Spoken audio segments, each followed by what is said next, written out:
Hey guys, it's Mr. Case here again, going over day 11, the third grade NTI packet work on the science work. This one's relatively simple. I think you guys will enjoy this. It's pretty fun. I know you guys enjoy learning about animals. So, I'm going to read off the directions for you. So, directions for science research report. So, you're going to choose one animal, any animal you'd like. So, any animal in the world. Use Google to research that animal and tell us all about it by answering the questions that are attached. So there's the directions. This is the sheet that they're talking about. So they give you pictures of different options. So you can do like a tiger, a panda, a monkey, a bear, an elephant, a rhinoceros, or looks like an alpaca or a llama.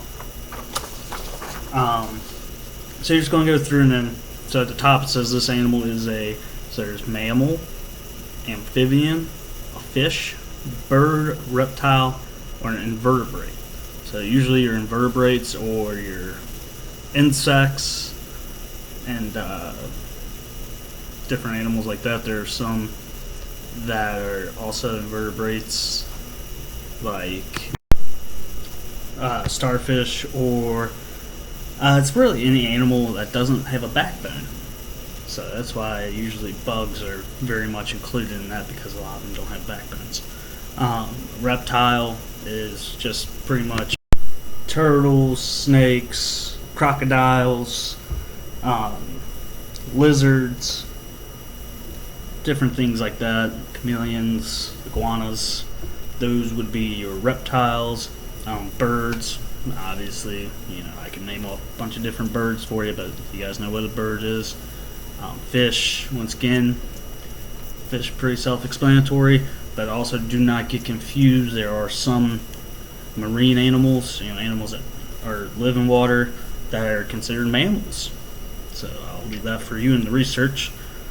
Then we have amphibian, which are frogs and salamanders and animals like that. And then mammals, a lot of you guys know what mammals are. They're pretty much animals that have fur, but there are some that you wouldn't know.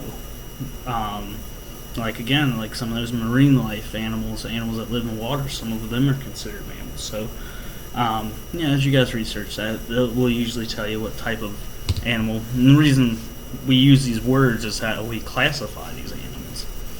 So you're going to give the height and the length, like just the average height or length of that animal, and the average weight. The color or pattern, so like what color is the animal, or does the animal have a certain pattern, like is it striped, does it have dots, different stuff like that. Then it's going to ask, is it covered in feathers, smooth skin, scales, fur, hair, a shell,